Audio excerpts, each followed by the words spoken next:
On this episode of The Blurb, a book that's like Project Blue Book meets Supernatural.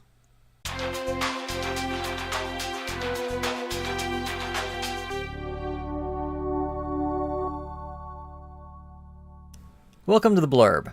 I'm your host, Glenn Porzig. Be sure to check out theblurb.tv for show notes and handy links. This episode is brought to you by Graphic Entertainment. You'll find Among the Titans, the first book of the Worldbreaker series, at graphicentertainment.com/Among the Titans.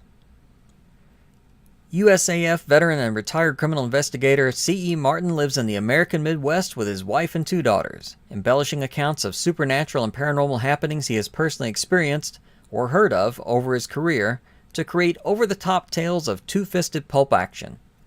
When not writing or spending time with his family, C.E. can be found binge-watching sci-fi series and modern B-movies, battling virtual villains on Xbox, or biding his time until the next trip to the gun range. I'd like to welcome author C.E. Martin to The Blurb. Thank you for having me. All right. This is The Blurb, so let's get straight to business and start with you reading the blurb from your book. Recruited by the U.S. military, Professor Richard Merlo and his assistant, Amaroz Nasser, are transported from their university paranormal studies to the middle of the Arizona desert, investigating a haunted military outpost abandoned decades before. The academics soon find themselves in over their heads, investigating a spectral murder at the invisible hands of the entities that have made a deactivated missile silo their home. The hunters soon become the hunted, caught between non-corporeal hostiles and a military unit comprised of supernatural soldiers in a battle to prevent an ancient evil from unleashing a very modern Armageddon on the innocent. All right, sounds good. A spectral murder. Yeah. So, the book is Ghostwalker, right? Correct.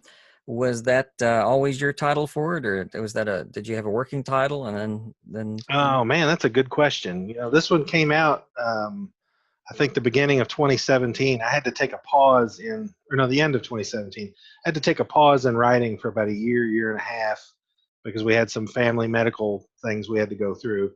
I think that was always the working title. This is like a follow-on series to an earlier series I'd done with some of the same characters, and I'd always wanted to flesh out who the Ghostwalkers were. And so for this series, I wanted to do that early on because that was one of the things I never really got to do in the previous series, which was called Stone Soldiers. And this series is called what? Spectral Ops. Spectral Ops. Well, having read your series, one of my favorite things was the Ghostwalkers. So this is pretty cool that you go into that a little more. One of my favorite parts too, but the way the stories flow and I plot them out, there just never was really enough there to really use the character and highlight them. They were more of an anecdote to the series than a main character. So for this, I've done like British TV. They don't call them seasons, they call them series. So my season 1 was Stone Soldiers, and there's 13 books in that series, number 1 through 12, and then a special book that was kind of a follow-on to that. And then instead of season 2, I have series 2, which is Spectral Ops. And it's partially the team from the original series, but it's also a new team. There's a new threat that the team fights, and I like to do a 12-part story arc. In the first series, it's absolute power corrupts absolutely. One of the characters from book 1 of Stone Soldiers, by the time they get to book 12, they're corrupted by the power that they've accumulated in all the other books. This series, it's something completely different. So I decided I'm just going to give it a different name, even though I really liked Stone Soldiers because it was, hadn't been used. I chose Spectral Ops because this series is more about the military fighting ghosts. Right. Cool. Not ghost busting, ghost fighting. Ghost fighting.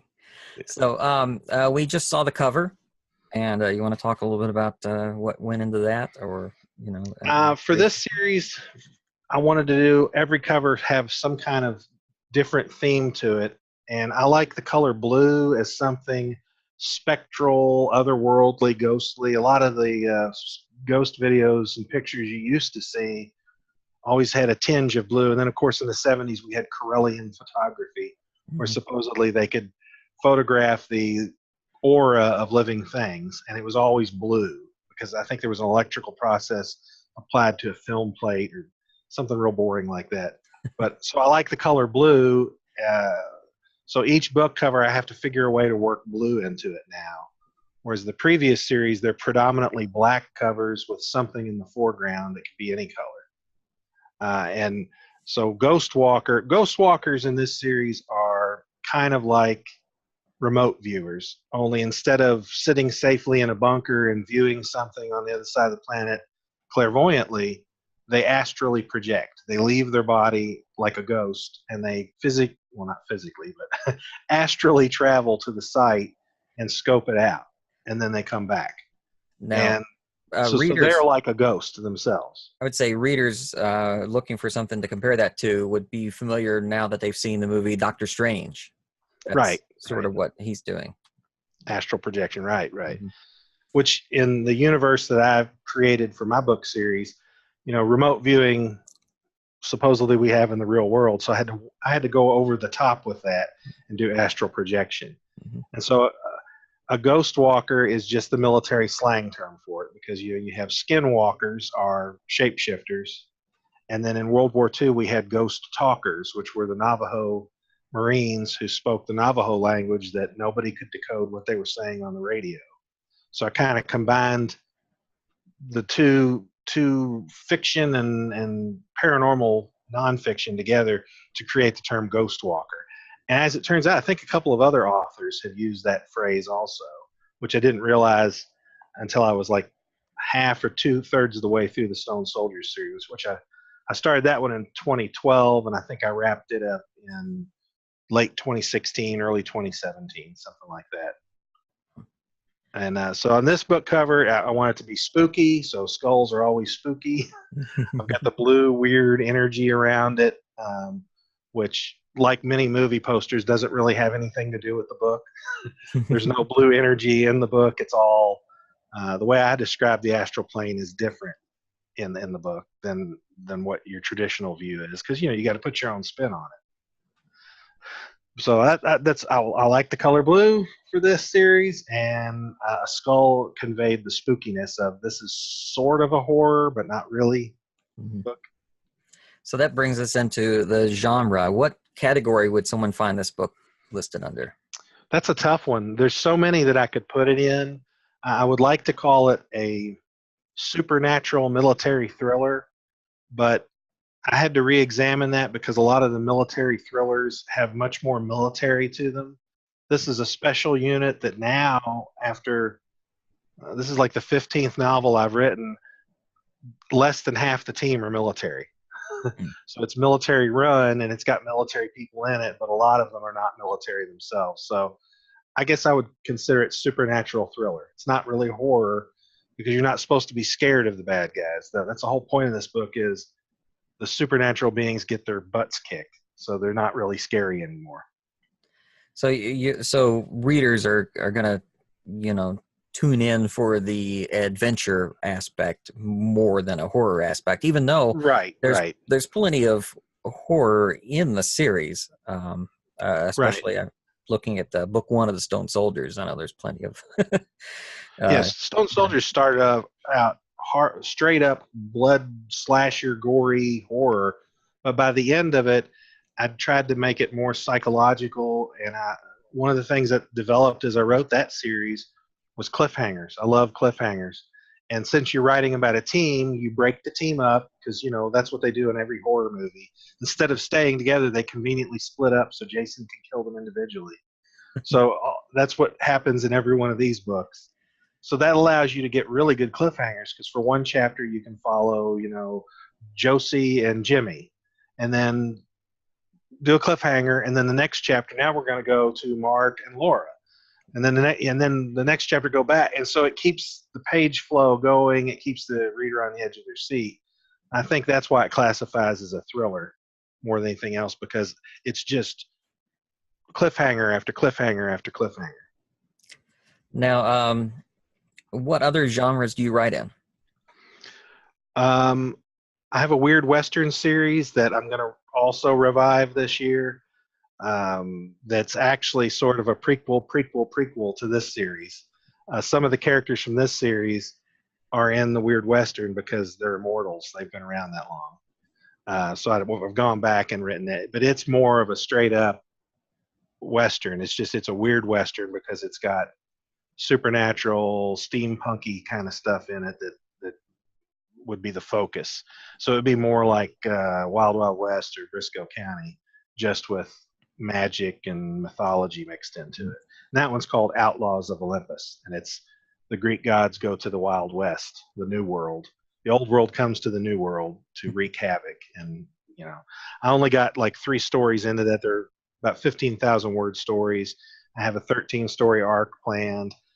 I didn't have the time with the medical issues I talked about before, and I had to shelve that for a while. But this year, my plan is to do 2 stories a year till I get it done, or win the lottery, and I can just sit around and write full time. So. Cool. Well, that's neat because it sounds like either one of those would be a good jumping on point. You could, read the Old West stuff first if you're into that, and then follow on with your other series. Or if you've read the other series, then you could go back and read the Old West stuff. Right. So that's cool. And then this year, I've now started doing nonfiction. I recently released a nonfiction paranormal book, ghost stories and things I collected over my lifetime. I'm working on another one that are Air Force ghost stories that I heard when I was on active duty. And then I may do one more nonfiction after that. I do the nonfiction because it's easier to write. You can sit down and write for an hour or two, and it doesn't disrupt your creative process, because if it's a collection of stories, they're little tiny stories. And so you only need an hour or two for each one. Right. Whereas a novel, I hate when I run out of time and I'm like, I got to go to bed. I've got to work tomorrow. And then it might be a week before I can sit down and write again. And so I'm derailed on my creative process, even though I've got a fully fleshed out plot and know what I'm going to do. It still derails me. So I can actually do the nonfictions easier than I can do the novels, strictly because of available time. Yeah, that makes sense. So now one of my favorite things is the elevator pitch. If you were going to pitch this book or this series, what would you say? It's what meets what? Given what's popular right now, what's new, and what's still ongoing, I would say it's Project Blue Book meets Supernatural, the CW show. Okay, cool. So, and then I'll note the reason for that is because in my series, UFOs aren't ET or Mr. Spock or anything like that. They are supernatural entities posing as aliens. Although in one of the books you learn that some of them do live off Earth. So I guess technically they are Mr. Spock. They're just supernatural in origin, not evolutionary. So I know your series has been going on for a while, but can you think back what started the ball rolling on this series? If there was a particular spark that made you go this direction? Well, way back in the late 80s, early 90s, I wanted to do a men's adventure series, and I wanted to do one with superheroes, a grittier version of S.H.I.E.L.D., because back then nobody knew who S.H.I.E.L.D. was unless you were into comic books. Now everybody who watches the Marvel movies and the ABC show, everybody knows who S.H.I.E.L.D. is. But I wanted a gritty, bloody, two-fisted action, machine guns, none of their little stun bullets like they use on ABC. And I never got anywhere with it. I submitted it to a bunch of different publishers. I really didn't have my writing craft down, and I shelved it. And then in the 90s, when I was on active duty, I decided I wanted to try again, and I reworked it a little bit, but it still was superhero centric. And I just was ahead of my time, and again, didn't have my craft down. Other unusual superhero projects like Who Watches the Watchmen much better did what I wanted to do, put that kind of spin on the superhero genre. In 2011, I learned about Amazon Studios, and I tried to write a screenplay, and I thought, well, what do I want to do? I didn't want to have to create all new characters and backstories and all this. So I took some of the characters from the original series and I reworked it. And at that time, I was binge watching a ton of the TV show Supernatural with my kids. And also, I had a hobby of reading about the paranormal and supernatural, 40 and stuff. I would do that at work on my lunch hours. And so I was really well versed in modern folklore, we'll call it. And I just combined all that. And in 2012, I released a novelization of my screenplay that I had done for Amazon Studios because I thought, well, this would actually make a pretty good book series, not just a one-shot B movie, but this is kind of a campy, not really campy, but it's B movie. It's the first book is about an antediluvian giant who shapeshifts by eating people's hearts. He gets their power, their memories, and their physical appearance. So he goes and he murders people, rips their heart out, and eats them. So it was, an asylum type picture is what I envisioned it. And then that's grown into something that became better than not. I don't want to say better because I love the asylum movies. I love all that campy B movie stuff, but something with a little bit different direction on it, or a better budget. Right. Yeah. And Stone Soldiers was written more as a pulp styled men's adventure series. The pacing is different. I purposely tried to get them done in under 40 hours. No offense to Tarzan and Doc Savage and all the pulps I grew up reading that I loved, but some of them are not very well written. They're very haphazard. And that was my way to kind of capture that feel, was to just hammer these out as quick as I could, do minimal editing to get that feel. And for Spectral Ops, it's not like that. I have better editing. I do better pacing. I do much more work on plotting it out so that everything works. Because as Stone Soldiers evolved, that's what I noticed with the series was, man, number 12 is nothing like number 1. It's a completely different kind of pacing. The genre almost is different. So for Spectral Ops, I said, well, I'm just going to embrace that style of writing and that pacing and everything else. It's more of a polished product rather than hey, let's get it out as quick as we can. Right. So obviously it's a long series and you're discussing 40 and things, but when researching for the book, is there anything that really sticks out as something that you discovered that really surprised you? This particular book, I did the most in-depth research I've done in any of the books I've ever done, and it was on Titan II missile silos. This book is based on a story I heard in the Air Force about in that case, a Minuteman missile silo that was near a graveyard out west. And at this cemetery, there's a stone obelisk with like a life-size statue on it. And as the story goes, a security team was out at the missile silo one night, pulling night shift because the alarms weren't working right. And so they call them a camper team. There's 4 guys, 2 up, 2 down, taking turns sleeping and guarding the site. So as the story goes, the next morning when relief came out, all 4 of them were gone. Some of them had left their boots behind. 2 guys had left their rifles behind. They were completely gone. They found them, and the story was that the stone statue at the cemetery came alive, climbed down, walked over like it was going to come into the compound, and they just beat feet and got the heck out of there. We told many ghost stories like that in the Air Force, and I always thought that would make the perfect beginning for a movie or something. So that's what I did. But I didn't feel the Minuteman silo was, excuse me, was as good for the full story that I envisioned, because you have to have a follow-up to that. You can't base a book on, there has to be more to it. Minuteman silos are a central location. The missile's not actually at the central location. The missileers are, and they control, I think it's 5 or 6 actual launch silos within a few miles. The Titan II, which is what the Minuteman replaced, was different. It was a facility that has like an underground building at one end, connected by a 125-foot tunnel to the actual launch silo. So it's all contained in one facility, and they could actually go and work on the missile. And there was more people in the silo than there would be at the, because you only need 2 people to launch a Minuteman. I think the Titan, I think it was 4 in the control center. So I had to do all this research on Titan IIs. I bought a book. There's a Titan II missile silo museum out west it's near Scottsdale.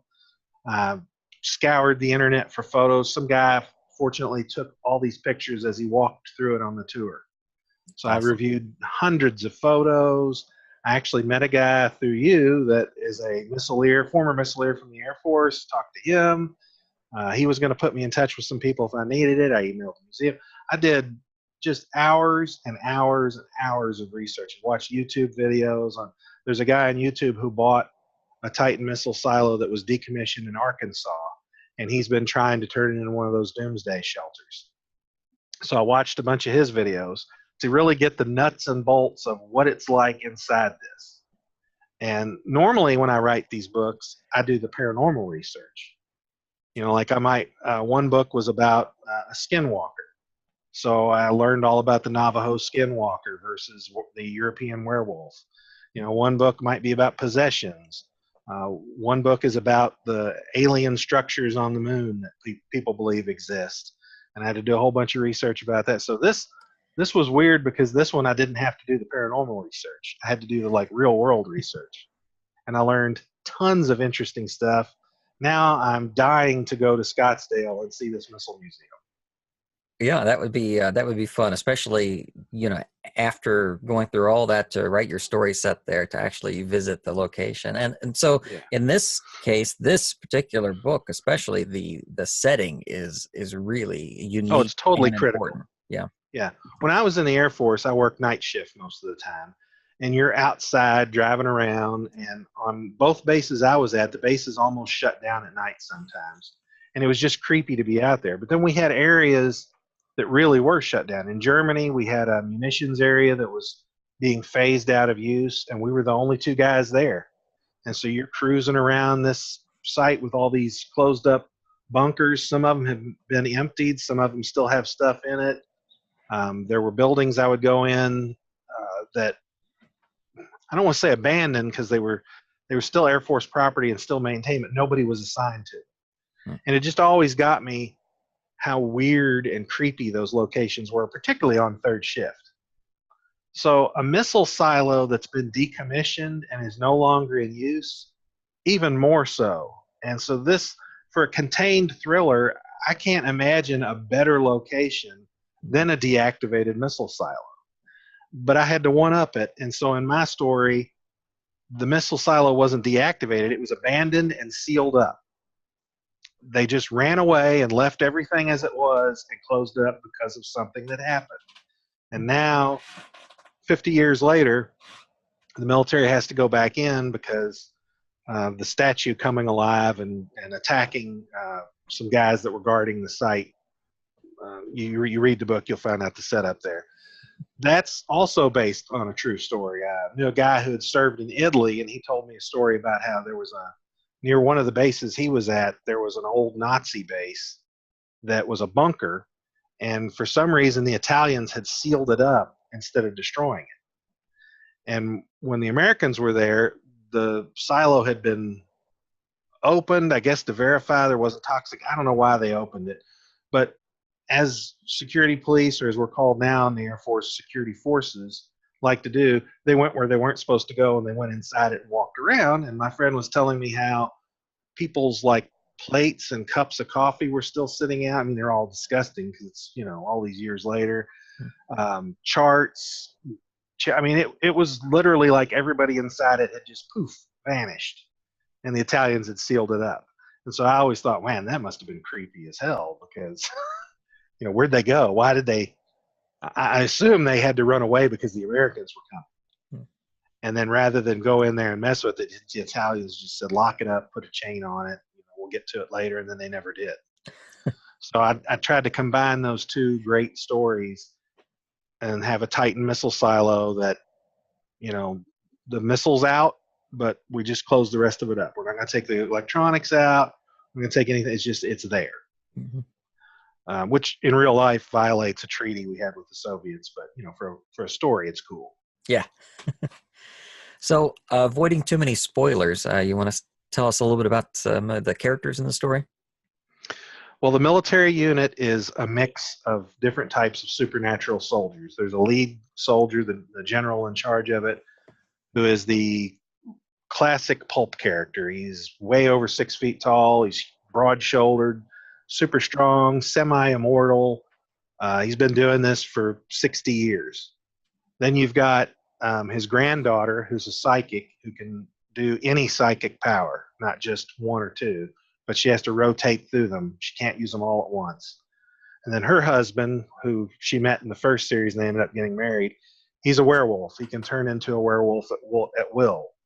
Then you've got the stone soldiers, who are the guys who, as a government program, have been turned into living stone, kind of like the old Marvel character It the Living Colossus, or even Ben Grimm the Thing. Only they're gray and they don't smell anything and they can't taste anything, so they can't be tear gassed, they can't be shot. They're basically unbreakable guys. They do have weaknesses as you read the series. You learn about. I've got the Ghostwalker. Normally in the books, the Ghostwalkers stay at base and they go out to a site, they reconnoiter, check it out, come, and while they're doing this, a telepath is sitting next to them, reading their mind, experiencing what they experience, talking into a headset, reporting to command. Okay, the room's empty here. You go down the tunnel. For this series, I decided to do it different and have a Ghostwalker that goes in the field, that goes with them. And um, since this is book 2 of hopefully a 12-book series, the girl who's the ghost walker doesn't know she's a ghost walker. It's what she learns that she is one in this series. She's actually recruited as a ghost hunter. Her and her professor that she worked, they're college ghost hunters, and they're hired to consult on this haunted missile silo. And like I read in the blurb, they get way more than they were expecting, and they get recruited. And from book 3 on, they're a regular part of the series. Oh, and then there's a vampire. I forgot to mention the comedic relief in this is a female vampire. Although she's not really a vampire, she can turn into a vampire. That's something I don't know if I ever made clear enough in the previous series, and hopefully it's clear in this series. She's not a vampire all the time because of events that happened. You don't have to read the previous series. I purposely did this one as though you're starting from scratch, particularly book 2. Book 1 kind of is a bridge between the two series. Book 2 is where you could start the series off. And the vampire, she's got the life force sucking power. She doesn't drink blood because it would go straight to her hips. That's her. That's her reason. She'd have to pee all the time. But and then there's other minor little characters here and there. There's a artificial intelligence that helps the team that only a few people on the team know it exists. You as the reader know it exists if you've read all the series, but and book 4 will be focused primarily on the artificial intelligence. It's going to be kind of a computer versus ghost story, which I thought would be interesting because neither one can do anything to the other. And that one's all detailed and plotted out and was supposed to have been written and done and be out now. But like I said, I had to take a year and a half off. So. Mhm. So, one thing I like to ask is dream casting, and it can be, contemporary or someone from the past. Who would you like to see play some of your characters? That's a tough question because I'm constantly seeing people in other projects and thinking, oh man, you know what? They would be good for this part. I just watched Titans on the CW channel, and I was really impressed with Alan Ritchson, who plays Hawk. Formerly, he was Aquaman on the Smallville TV series. Oh, okay. Yeah, I know him. He's not really tall enough. He's only 6'2", according to IMDb, I think it is.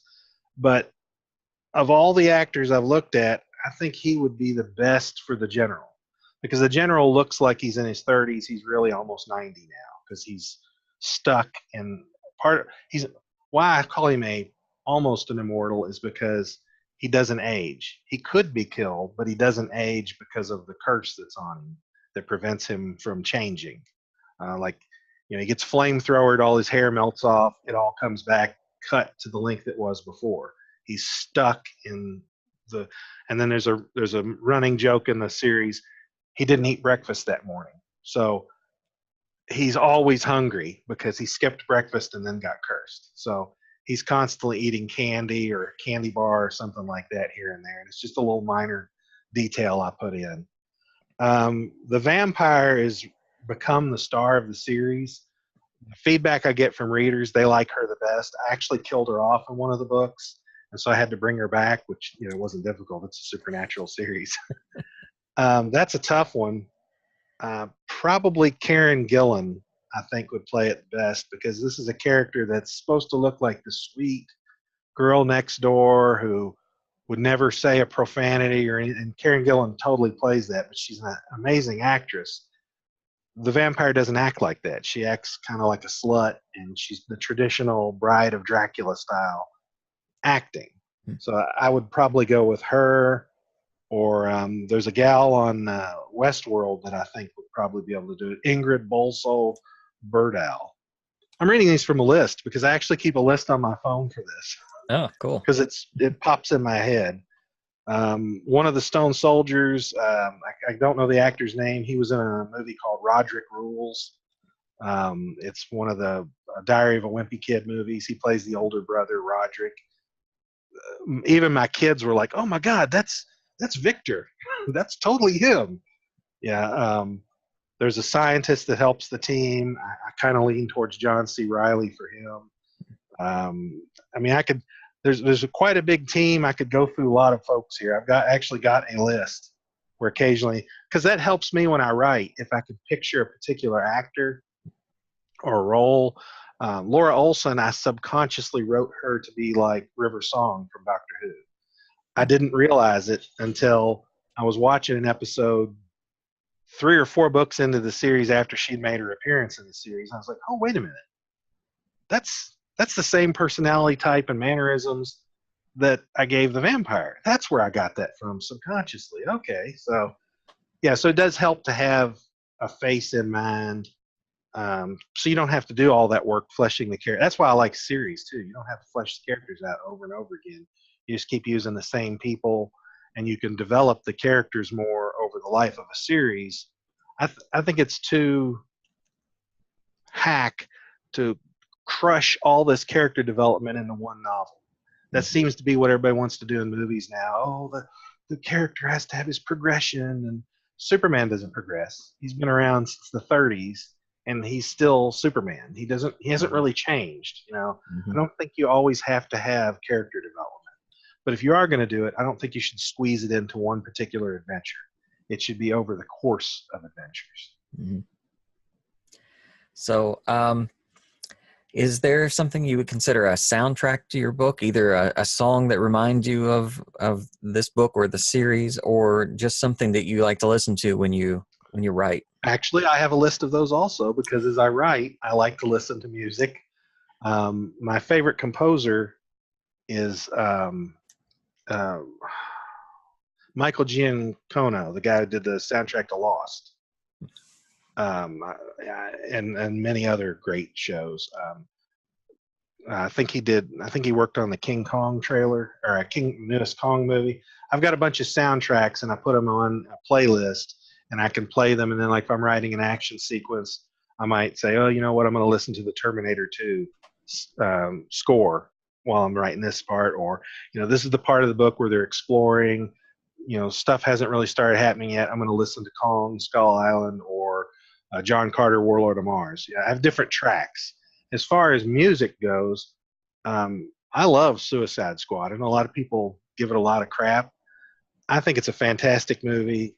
It's one of my favorites, and I particularly like the musical score in it because it has my favorite song of all time, Spirit in the Sky, as they're flying in on the helicopter. Yeah. And I would totally do the same thing. If I was making a movie of my books or a TV show, that would be the title track, Spirit in the Sky, because it kind of fits the series. It's you think military, maybe Vietnam era, a lot of times when you hear that song, because that's when the song came out. I like some Creedence. There's some Creedence Clearwater Revival songs, some AC/DC. I've got like a playlist of actual music. I don't want to say music. Songs with lyrics. Mm-hmm. I listen to those when I edit. When I'm writing, I can't do that because then I start to listen to the lyrics and I might accidentally type a lyric or I get derailed listening to the lyrics. So I just listen to scores when I write, songs with lyrics when I edit. Okay. Um, Fans of what other series or author do you think would enjoy your books? Uh, I've tried to be different. Now there's several guys writing military supernatural stuff. I've had several people email me that they thought it was a lot like Monster Hunter by Larry Correia. I've never read that series. I don't know. I would think if you like The Destroyer, the Remo Williams series, you probably would like this. If you like anything that's unusual military, like maybe David Drake's Ranks of Bronze. That was a great book back in like the 80s about a Roman legion that goes into space. I know that's nothing like mine, but it's it's military with a different spin on it. Rally Cry by William Forstchen is about a Union regiment that goes to an alien planet populated by these Bigfoot-like creatures that raise humans as cattle, basically. Uh, I think if you like to read alternate military science fiction, you would enjoy this. But I like to write in visual terms. I don't like dialogue. I don't like people standing around like Captain Picard having a discussion on what to do. My characters are more like Captain Kirk, who go in fist swinging. Hey, we lost a guy. Well, at least we got the mission done. You know, that's an exaggeration, obviously. Uh, but I think mine would be more for people who are fans of the horror genre or like I said, Project Blue Book, because there's always the mystery to solve about the supernatural enemy. There's the military action. There's the ghost fighting, like on the Supernatural show on the CW. It's kind of a blend of that. And I try and have more action than dialogue because I don't think you should have people standing around in a circle talking. I think there needs to be talking while they're fighting or while they're going somewhere, and I don't think that you can be like the Hobbit and the Peter Jackson Hobbit and talk for an hour and a half while you walk across one side of the map to the other. Uh, you got to have a happy medium. There's got to be dialogue. There's got to be action. You know, So, what authors influenced you? Lester Dent, who wrote Doc Savage, Edgar Rice Burroughs, who wrote Tarzan, Warren Murphy and Richard Sapir, who wrote The Destroyer, which is most people know as Remo Williams from the Fred Ward movie. Soon to be a Shane Black movie with Sony, hopefully. That doesn't get killed.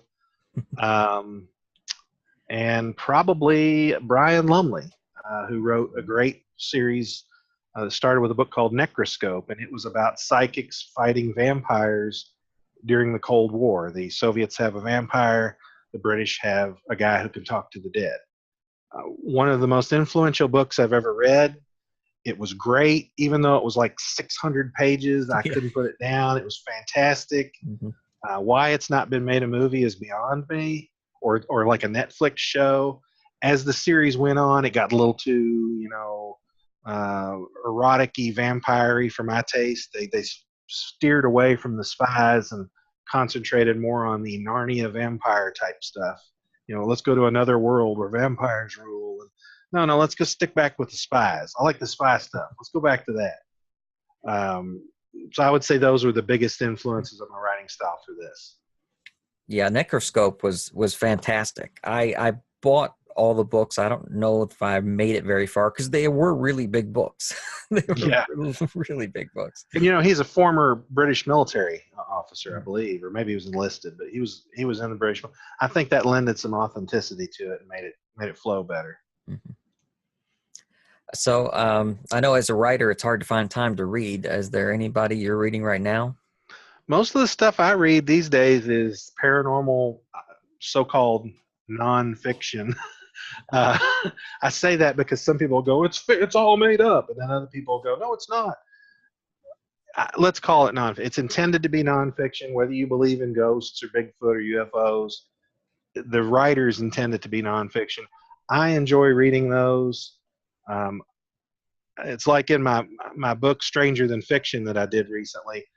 I can, at the end of the book, I talk about how, did I see these things? Did my friends see these things? I don't know. I don't really care. It's the story that I like. I enjoy the story. If you want to tell me it's true, we had an uncle who liked to spin tall tales when we were kids, and probably beyond that. They were fun to listen to.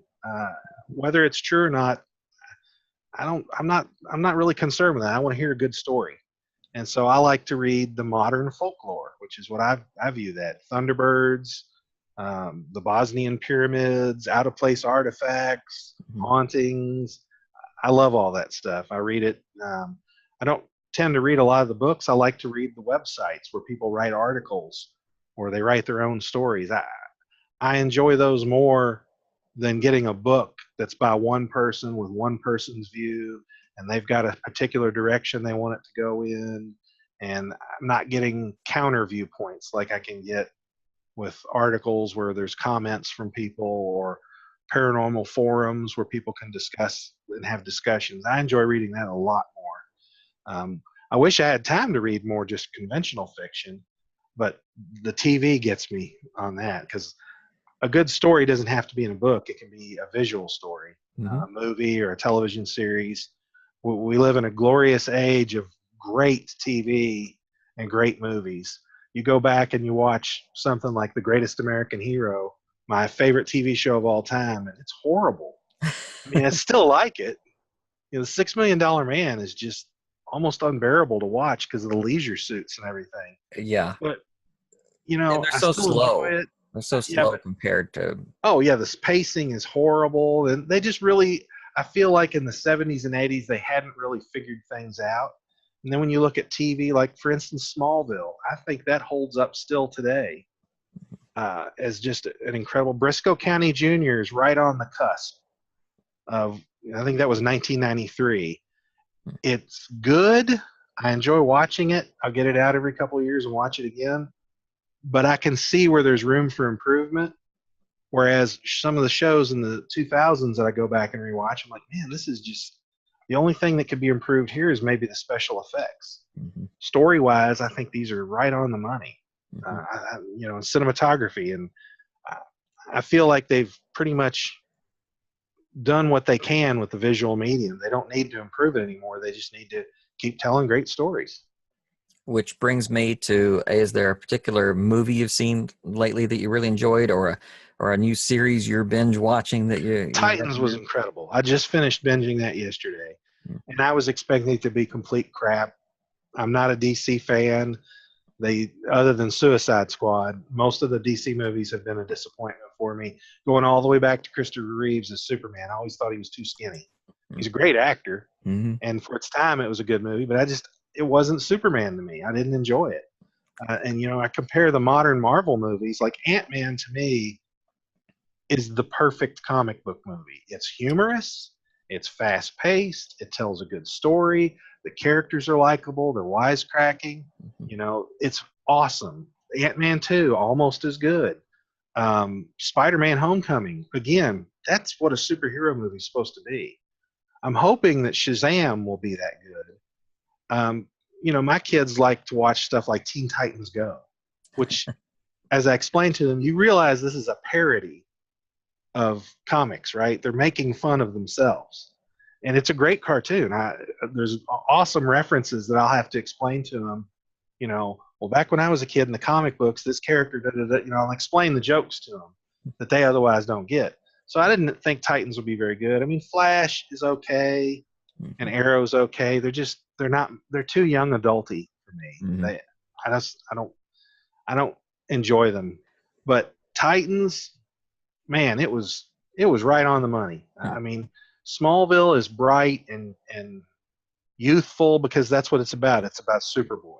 He's not called Superboy, but that's what it's about. Right. It was beautifully done, a fantastic show. Tom Welling, nobody else could have done that as good as he did. Titans is just like that, only it's dark, it's foreboding, because it's mainly about Robin and Raven, who those characters are dark, supernatural. Well, Raven's supernatural, whereas Robin in this is sociopathic because he's been Batman's the sociopathic Batman. He's the Dark Knight's Robin. He's not Adam West's Robin. Right. He's not running around in tights looking like a goofball. Mm-hmm. He's, got some mental problems from beating the hell out of people for so many years.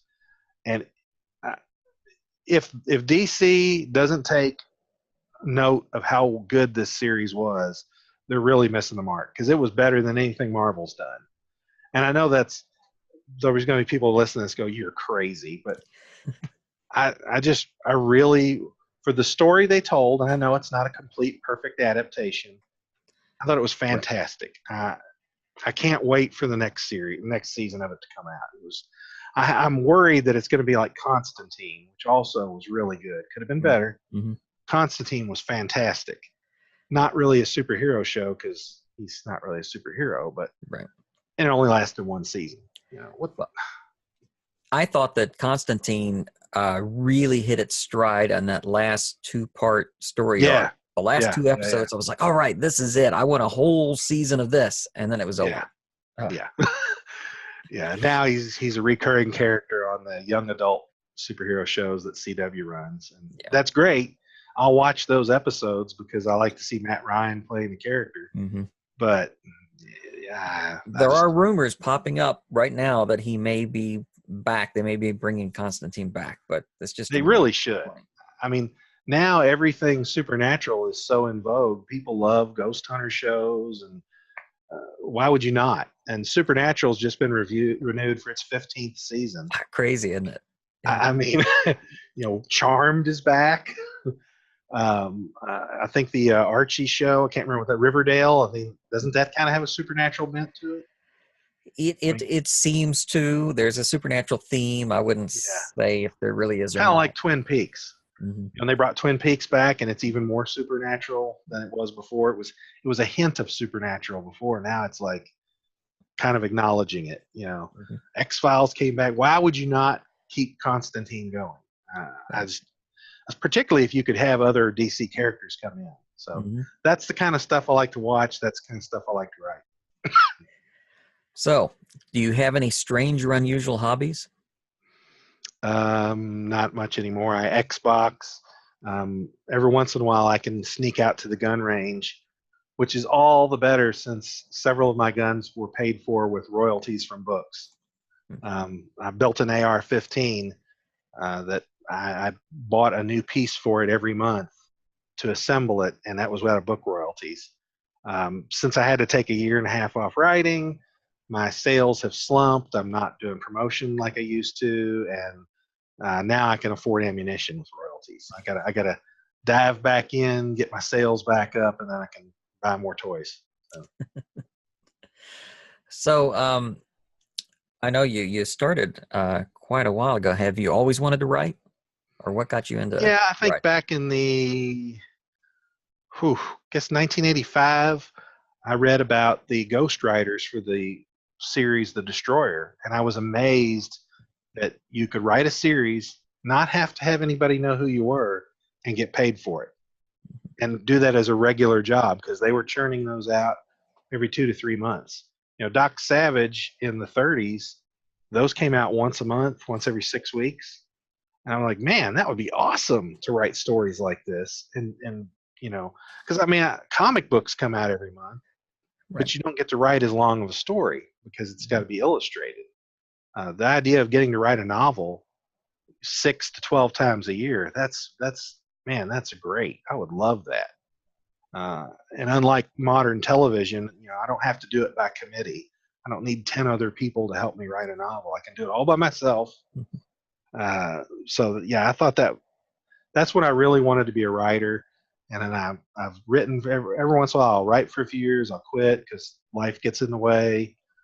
When I discovered self-publishing through Amazon and Kobo and iTunes and Nook, that changed things to where now I can write, and I can write when I want. If 100 people like it, great. If 10,000 like it, greater. I can write what I want, and I know there's other people out there that like it who are looking for stuff like that. And that's the beauty of the digital publishing age to me, is choice. Just like with YouTube and streaming services, I don't have to watch what 4 networks offer me. Hmm. If I want to watch a show about, this, that, or the other, I can look and it's out there somewhere. I just got to find it. And that's the same thing with books. So, if you have one piece of advice to an aspiring writer, what would you Do offer? it. Don't think about it. There's so many people I see on the forums who, oh man, I started this book 2 years ago, and I'm just not sure where to go. No, that's not what you do. First, you shouldn't seat of pants right. You need to come up with an idea. You need to come up with a plot and an outline. Parts of it you can, as you write something, it takes on a life of its own, and you may decide partway through, I don't think they should do that I planned for. I think they should. I've done that where I've had to stop and rewrite my outline because it seemed like it should go a different way. Um, I've had to take the book I'm working on now, number 3 in Spectral Ops. I started over a year ago. I know I just said you shouldn't put it off, but that's not because I don't want to write it. It's because I've not actually been able to. You sit down and you write when you can find the time. If you don't have a sugar daddy bankrolling you, you have to go to work and you have kids and a dog and you got grass to cut and things like that. It really gets in the way with writing. If you have the opportunity to write, you have the time. Do not, oh, well, I don't know if I should do this. Well, what if it's no good? What if I can't do? Just do it, and maybe the next book will be better. You get better by doing anything by doing it. You can't go out and go buy a bow at Bass Pro, run out and get in a tree stand and expect to bring home a 10-point or more buck the first time you go. You have to practice to get good at anything, and writers need to write. So, if readers enjoy your book, either Ghostwalker or the first book in the Spectral Ops series, what would you recommend they check out next of yours? If you like Spectral Ops, you might want to go back and read the Stone Soldiers series. Or I did a prequel series of short stories called Shadow Detachment. And I'm in the middle of kind of revamping them a little bit, changing the covers around. And I'm hopefully going to condense, I think there's 13 of those, all those into 1 or 2 volumes instead of. And then there's some additional Stone Soldiers. There's 4 Stone Soldiers short stories I released as a compilation called Elemental Warfare, and it's a prequel to Stone Soldiers #1, and it tells you how the Stone Soldiers got made. When that series starts, you just kind of throw it in, hey, look, there's these guys made of stone. And as the series goes along, you get flashbacks that reveal how things happen. So if people enjoy that, they could go read those. I would recommend, if you really like Spectral Ops and know more about the characters, go back and it's like war. World War II is interesting. Go back and learn about World War I. You don't have to, and that's what I've done with this series. The Spectral Ops series is a whole new supernatural war, a whole new enemy, a new team, a new title. You don't have to read the first series. Everything's explained.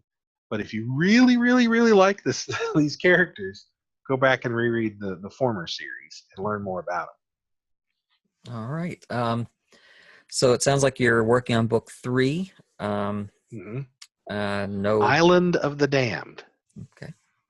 Oh, damn. So, is that next, or what's next for you? Will it be Yeah, your? that's my current project. Hopefully, I'll have that out within the next month or two, and then I'm working on another nonfiction book after that, which is my Air Force stories. I'm slowly gathering those now because during the week I do nonfiction, on the weekend I do fiction, and then when those 2 are done, I'll work on some more of the Weird Western Outlaws of Olympus. And then around the end of the year, I should be doing another Spectral Ops, hopefully for Christmas release. Unless we have some more.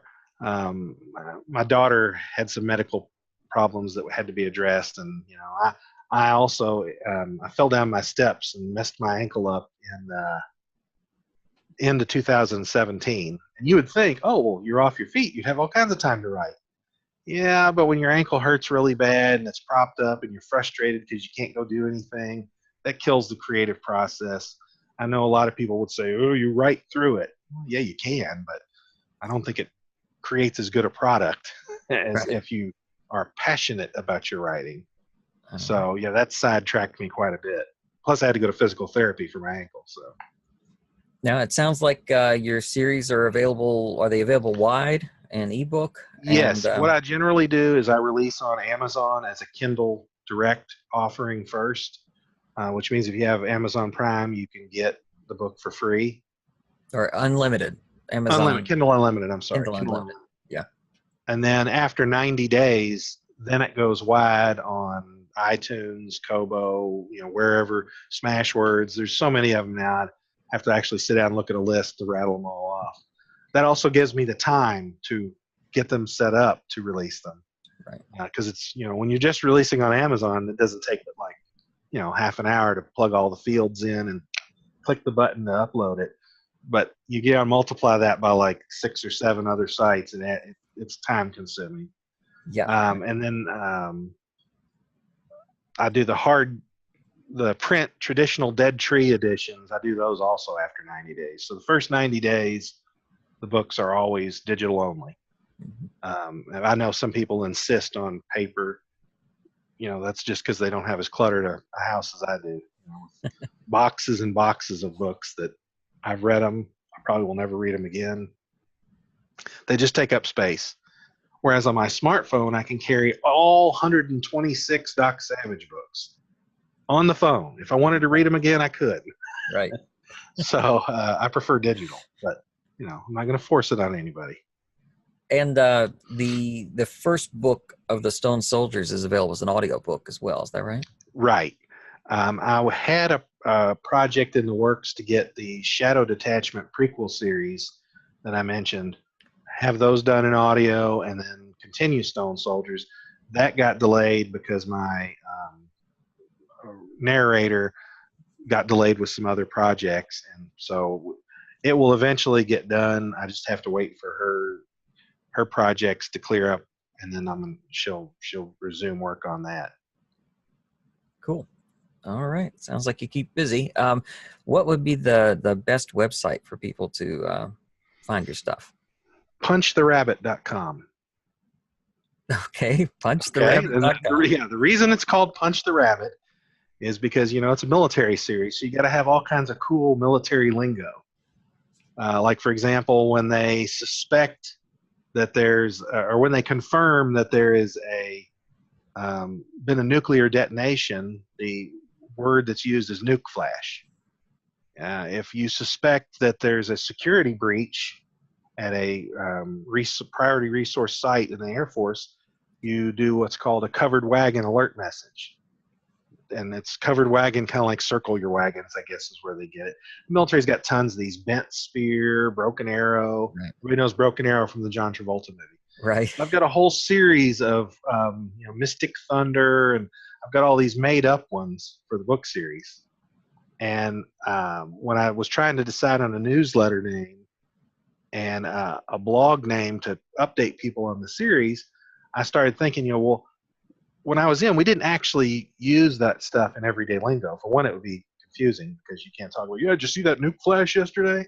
People overhearing you might get a little alarmed. So the military always comes up with clever acronyms for acronyms like SNAFU, situation normal, all fouled up, only without the foul. FAR, things like that. So Punch the Rabbit is a reference to magic is the enemy in this series. Like the Once Upon a Time ABC series, magic comes with a cost. Only in this series, it's magic leads to damnation. Magic is evil. My series is pretty much psychics versus supernatural. Psychics are the good guys.